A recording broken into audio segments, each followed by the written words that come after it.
How to recover recently deleted story on Instagram. Hello everyone, this is Sabrina here to help you today. So without any further ado, let's get right into the video.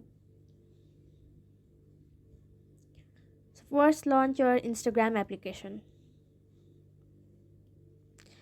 Then tap on your profile icon from your bottom right, then go to the menu bar. After that, you will see an option of your activity. Go over there. And in this removed and archived content, tap on recently deleted. And all your recently deleted contents, whether it is stories, posts, or anything, will appear over here. Since I do not have anything, there is no option of recovering it as well.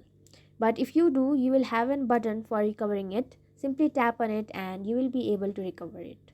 So that's it. Thank you for watching this video. Make sure to like, share and subscribe to our YouTube channel. If you got any questions, comment them down and I'll catch you in the next one.